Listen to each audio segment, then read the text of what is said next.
We are on Memdalit Amid Beis, I think. Gufa. It's 4 lines to the bottom. Gufa. Amar Ravim Bar Shmuel Mishmei de Shmuel. Hamoicha Sadal Chaveira Shaloi Bachrayis Ein Made Le'aleh. Someone who sells a field to his friend Shaloi Bachrayis, where he doesn't provide a guarantee that if the sada is taken away from him, he can't be made. So Ruvain sold the field to Shimon, and he didn't provide a guarantee. And now Yehuda is coming to say, he's coming to Shimon and saying, it's my field. Reuven cannot testify in his behalf. Because if Reuven owes money to Levi from before this sale, Levi will come take the property away from Shimon. And then it's to Reuven's benefit that the property stay by Shimon, so that Levi will have recourse to it rather than go to Yehuda, and then Levi will go away empty-handed. And this Gemara is really what we had explained before, and now we're going to get through the details of how this works. Hechidami. If Reuven has other properties, that when Levi is coming to be gaiva his debt from Reuven, he can go take those other properties. Then Levi's going to anyway go back to Reuven and take from Reuven. So what does he care whether Shimon keeps this property connected Yehuda or not? In any case, Levi has to first go to Bnei Chayrin. He first has to go and take from Reuven, and only after that's exhausted can he go take from people who Reuven sold to. And if Reuven doesn't have other properties, there's no achrayas. So what does Reuven care if the property is taken away from Levi? I'm sorry, from Shimon by Yehuda. It doesn't make. He doesn't care. Levi's not going to be able to get money from him anyway. He has no other property. There's nothing for him to take. And we've already explained this. Reuven does not have other property. However, I still want that Levi, who I have money to, is able to get compensation. He's able to get paid back from this property that I sold to Shimon. Therefore, I want to defend it. If he would say Edis to keep it from Yehuda, he's going to be an Egei B'Dava.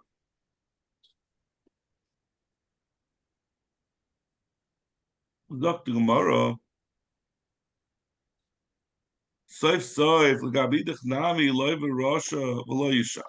The Gemara asks, so we had mentioned this question earlier.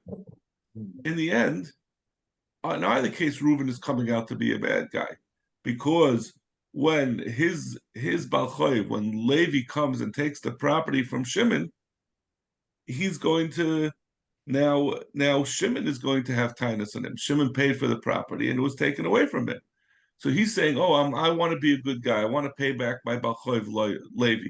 But you're still ending up, Shimon is going to be down because Shimon bought a property and you don't have any way to pay him back.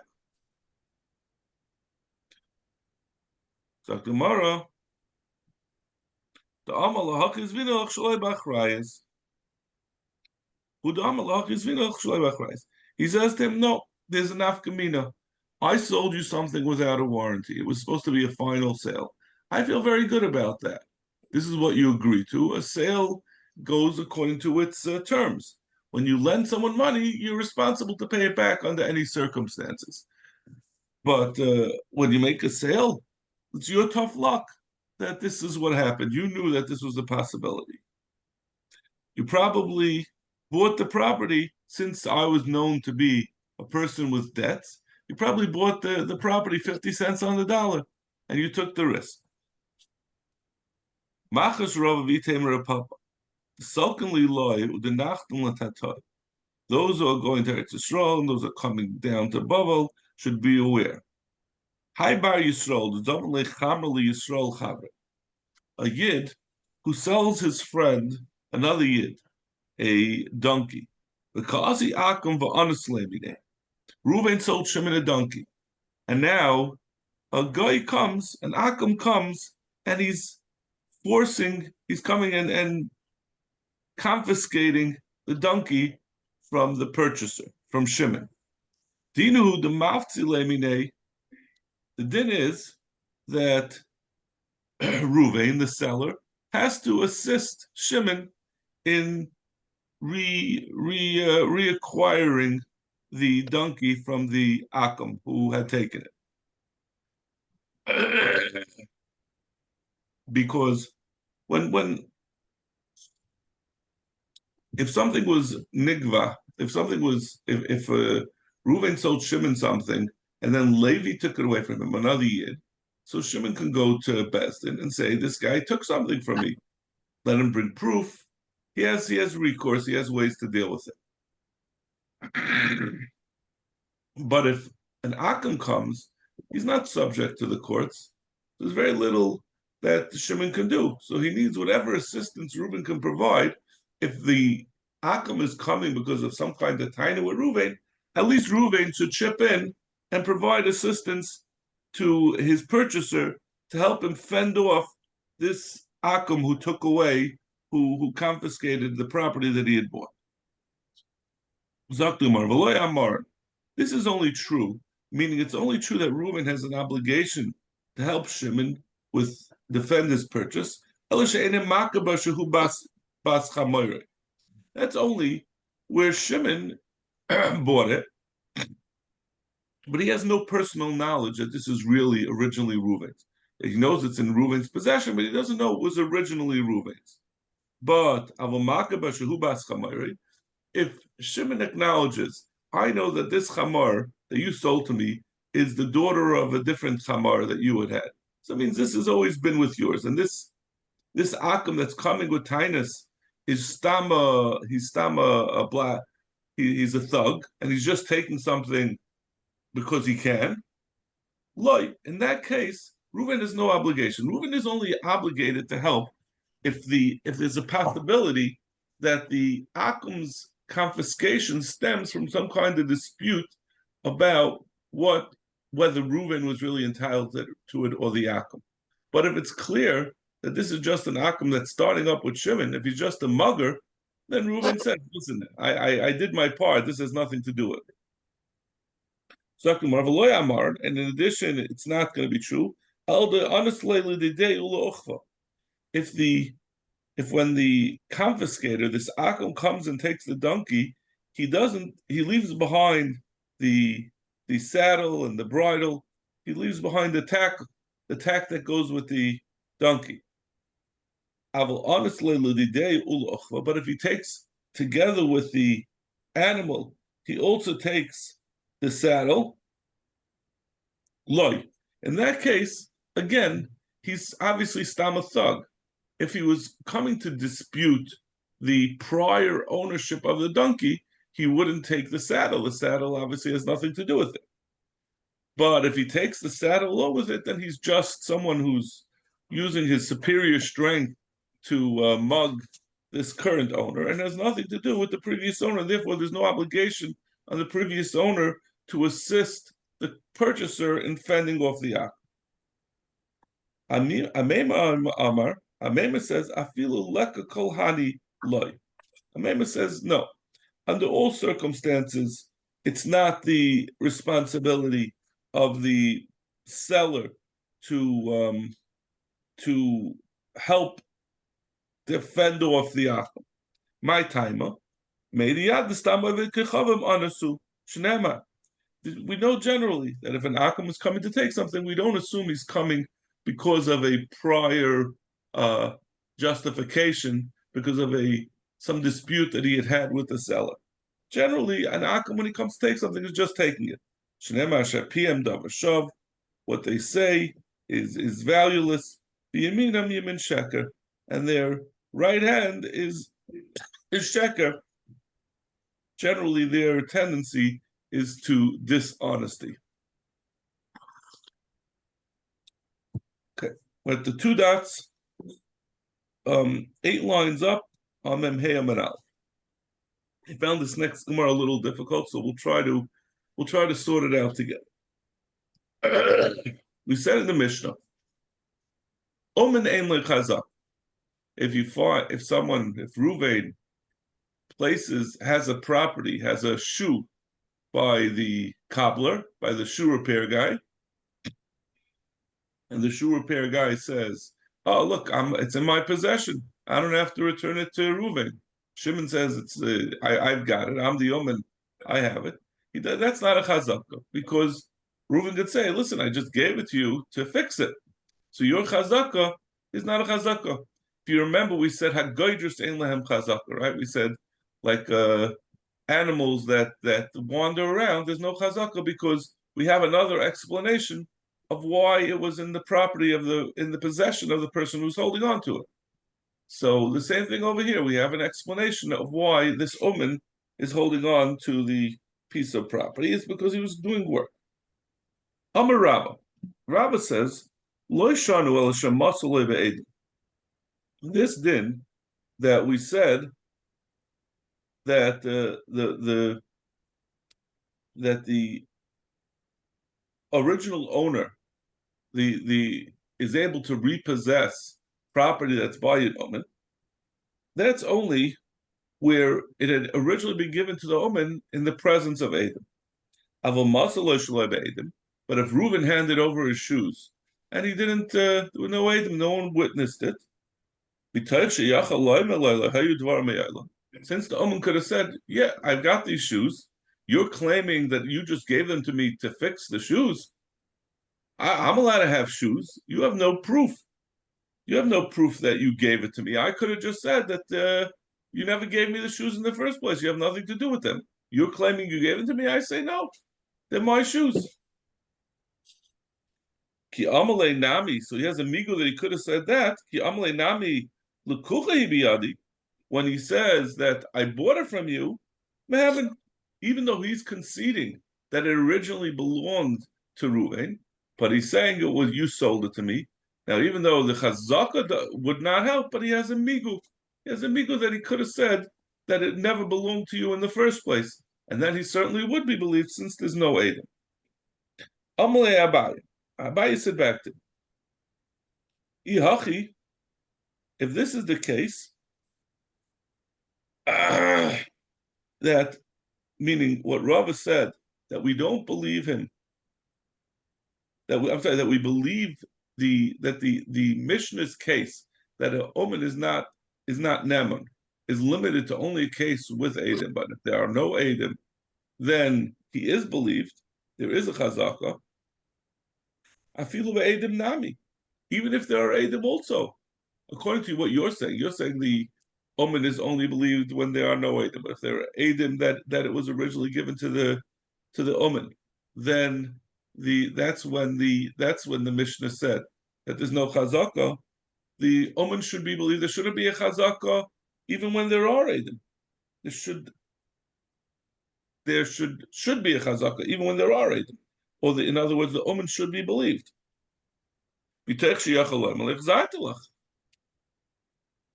there are Adam, obviously he can't say lekucha. He can't say that it was never yours because the Adam are saying that Reuven handed it over to Shimon. But he has another migo that the omen Shimon can say, it's true you gave it to me, but I gave it back to you, and you proved to me that I still have it in my possession. So let him be believed with that migo, that he could just deny having it in his possession. Amalei Rava said,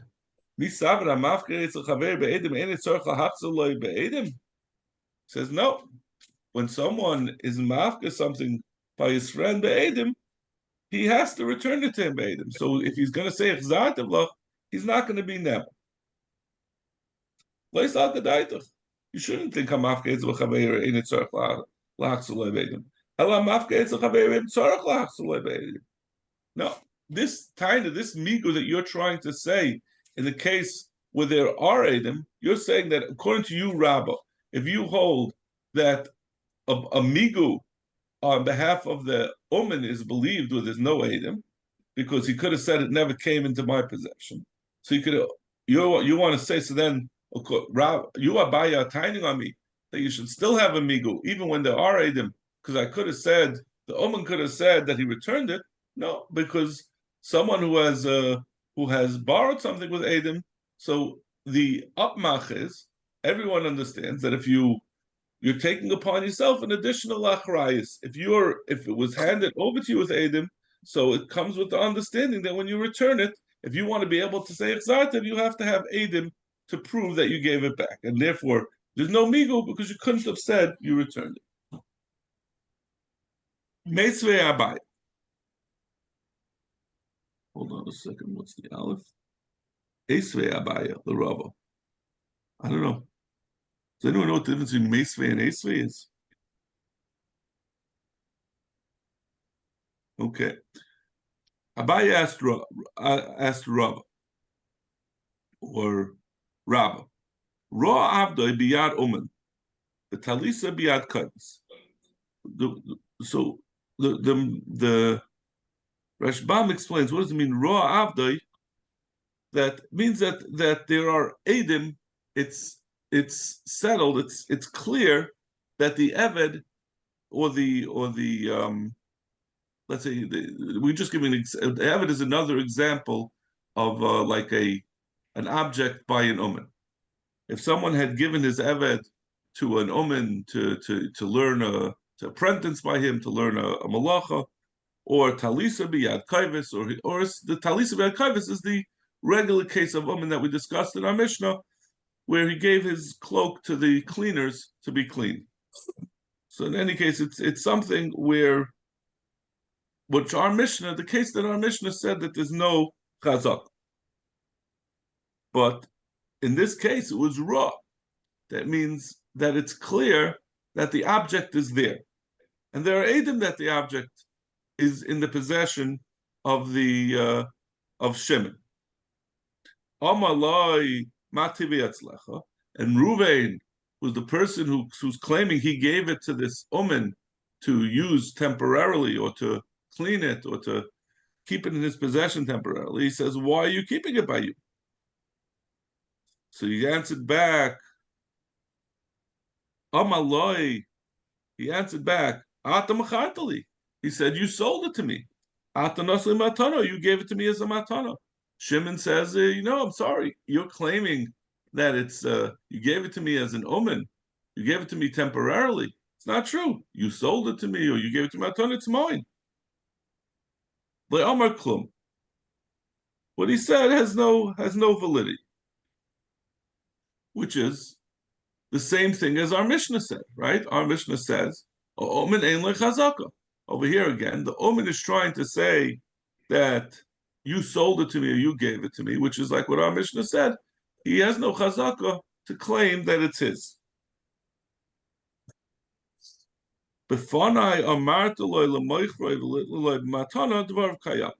However, at this point, the original understanding and the way the Brisa sounds is, if, however, the Shimon says, you told Levi to sell it to me, or you told Levi to give it to me matana, then it's believed. Then Shimon is believed, he gets to keep it. So what difference does it make if Shimon is claiming that you, Ruvain, sold it to me, you gave it to matana, or Shimon is claiming you gave it to Levi, who gave it to me? In either case, his chazaka should not be a chazaka. He's an omen. He got it as an omen. He has no chazaka. Why is he believed? What does it make a difference what his claim is, how he got it, as a direct sale or through someone else? So we have to understand this sefer differently. Amarava sefer b'yoytze tachatz yidei acha.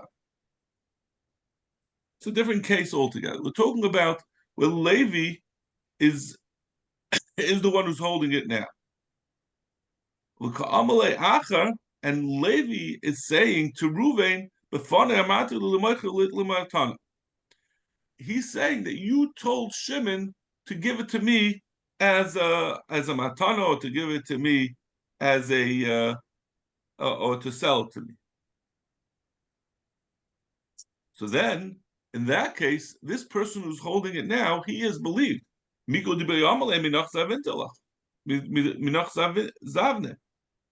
The whole reason why Omen is not believed is because he doesn't have a migu to say that that you uh, that you gave it to me, because Omen doesn't have a chazaka.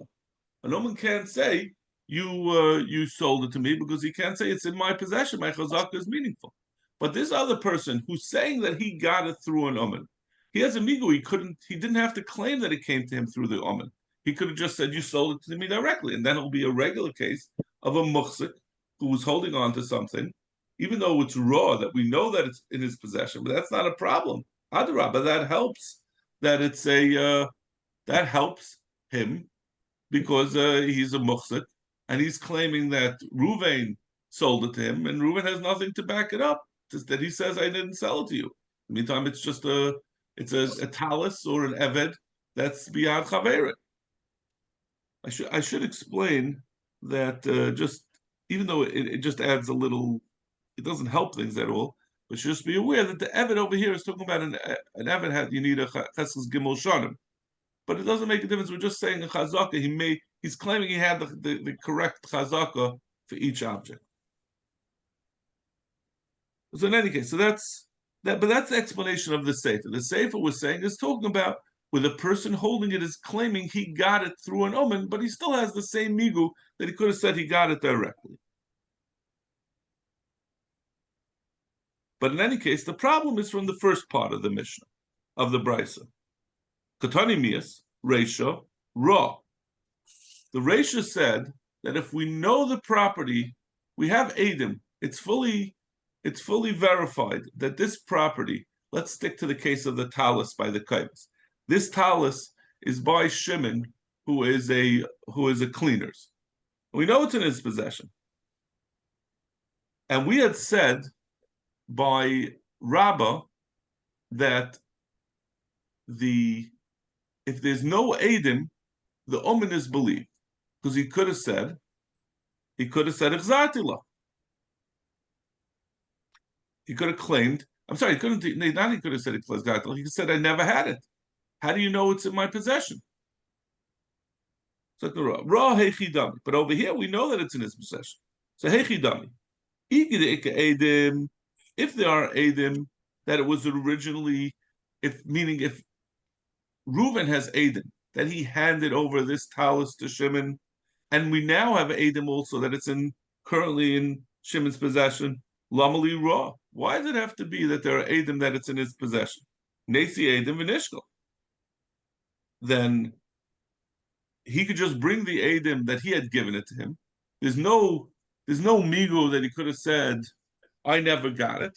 We know we have Adim that he got it. He gave it to him by Adim. And like we said, if someone gives, according to Rabbah, we had said if someone gives with Adim, he has to be Machzer at Adim. So he doesn't have a taina that he could have said Adim. He could have said, I returned it to you without Adim. He's required to return it with Adim, according to that, which is what we had concluded earlier, according to Rabbah.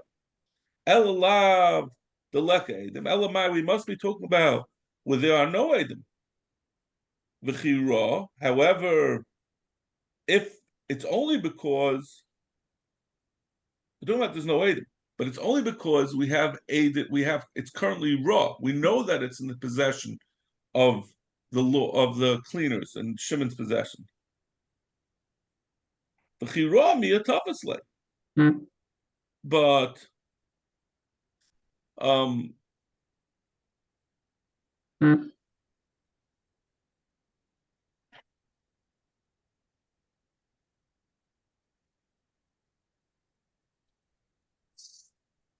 I'll have the leka Adim. Since if we know that it's currently by the Omen,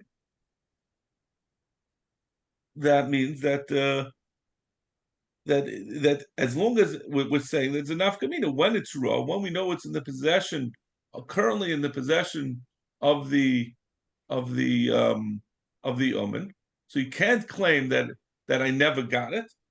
That the original owner, Ruvain, is believed, even though there's no Adim verifying it. This is not like Rabbah. Rabbah said that the din is only when there are when there's Adim, then the original owner is believed. But if there are no Adim, he doesn't make an nafkamina between whether it's raw, whether we know currently it's in the possession of the muhsik or not.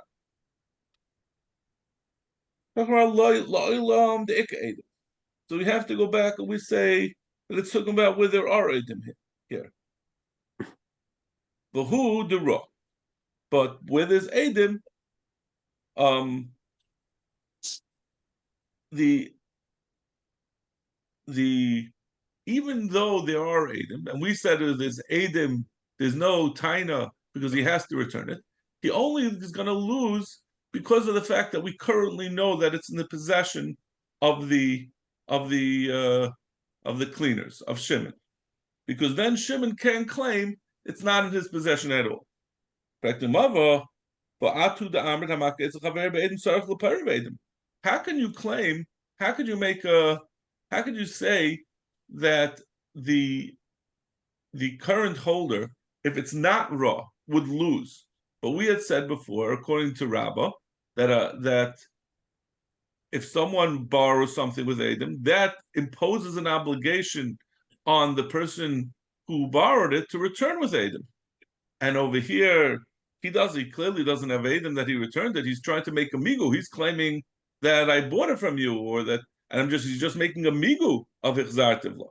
So how is he able to make, according to what Rabbah had said earlier, that he's required to return it to Adam, he shouldn't have a migu. So Gemara Amalei Hadribi, Rabbah has to say, I retract that. That really as long as it's raw, he loses it, because then he can't say that it's not currently in my possession. I don't have it at all. But even he can say if it was not raw, then he could say and he would be believed. He doesn't hold in the end that we have to say hamafkid be'edim tzarich l'poirei be'ed. Masav Rava l'siyul Rab. Rava asks a kasha that seems he wants to bring a raya to Rabbah that an omen is only omen is only believed when he gives it. An omen is only believed. Is only not believed when it was given with Adam. But if it's not given with Adam, he has a migu that he could have said, "I returned it."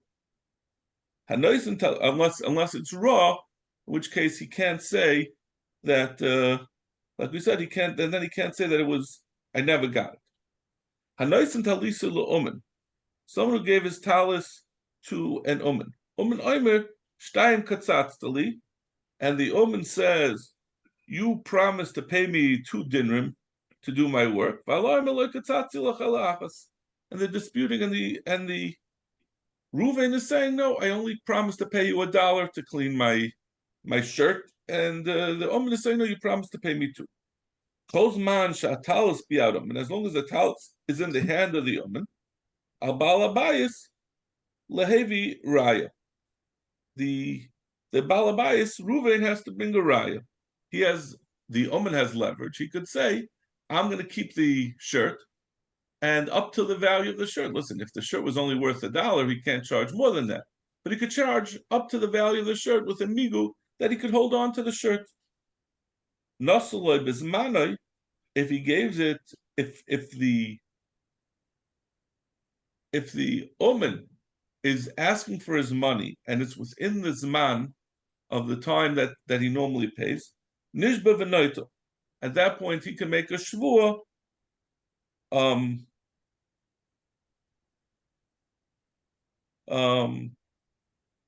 No, I'm sorry, I skipped the part.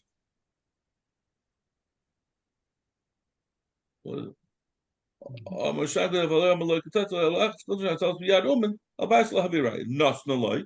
on the other hand, I forgot to say that if we're talking about where the omen does not have the leverage, he had already given back the talis. Bismanoi, if it's still in the period of time, like we learned the halachas of when a worker has to be paid. He has to be paid the day after he did the work, if he did it at night, or the night after he did the work, if he did it by day. Nishba v'noita, and that the owner has to make a shvua to pay. This is like we had learned this, I think, in Bava Metzia. I'm not sure if it was Bava Metzia. I think it was Bava Metzia, that someone who hires a lot of workers is chashish, the chacham chashish, that he gets confused about who he owes what to. So we trust the craftsman, we trust the umin more than we trust the balabayas, and therefore the geyser that the balabayas, that the umin can make a shvua, even though normally you make a shvua not to pay. Over here we say over here the owner, the original owner, can't make the balabayas can't make a shvua because he can get confused, and therefore we make the shvua on the umin. Avaz manai, but if the time passed, at that point it's too late. He has to bring a raya that he was owed two and not one. Hechidam, Saktumar. What case are we talking about? If we're talking about whether there were Edim that saw that he gave him the talis, Lechse Edim Aikari. We'll ask the Edim how much were they required to pay. Elalav the Leka Edim. Elamai, we're talking about whether there are no Edim. Tani Omer Mehanan. Migda Bayamal Elakukha Biyadi. Menami Agri.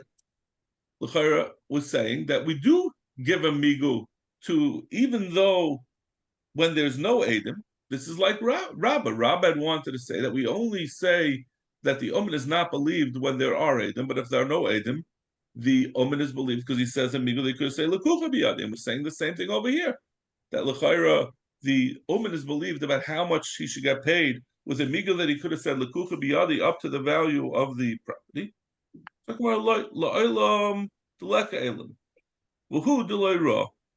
talking about a case where there's no raya that it's currently in his possession, and like we had seen in the previous brisa, that even though there might not be a migu of lekuche biyade, but if it's loy ra, if we don't have a raya that's currently in the possession of the umin, he could just say, "I don't have it at all. What are you coming to take from me?" You have to prove that it got to be in the first place. We're talking about, well, there's no edim, then it'll be that migu will be believed. Masar nachma yitzchok umen ein le chazaka. We say an doesn't have a chazaka. Umen hu de ein le chazaka. Achar yesh le chazaka. But someone who's not an umen would have a chazaka. Hekidam. Ide ke'edim achar ama yesh le chazaka. If we're talking about whether there are edim, why would the other person have a chazaka? Doesn't make a difference. What does the chazaka mean if we know that you got it from someone else? The fact that you're holding now, there are agents that say you got it from Yena as a he gave it to you as a temporary thing to hold on, even if he's not an umin. But if he says I lend it to you, and here are edim that I lend it to you, you can't say you have a chazaka. Elav the leka edim. Elamai, it's because we're talking about where there's no edim. Uktani umin ein chazaka. And we're saying even but the lek edim, this is still no chazaka. To yufta the rabba to yufta. So from this, after this whole complicated Gemara, we can make a straight diak from the lashon of the Mishnah and disprove rabba. Okay, Hashem, we'll learn as Hashem on Matzah Shabbos. Thank you. Have a good time. We're Nader. I would like to try to get a little extra, maybe on Matzah Shabbos and Sunday morning, so that we hopefully won't have to learn on Matzah Tisha B'Av. Very hard to learn on Matzah Tisha B'Av for me because we have to learn after the Tainus, and I can't learn on Tisha B'Av. So, and you're not really supposed to learn on Erev Tisha B'Av, so it's just difficult. So we'll try to get a little extra in the bank. That's good.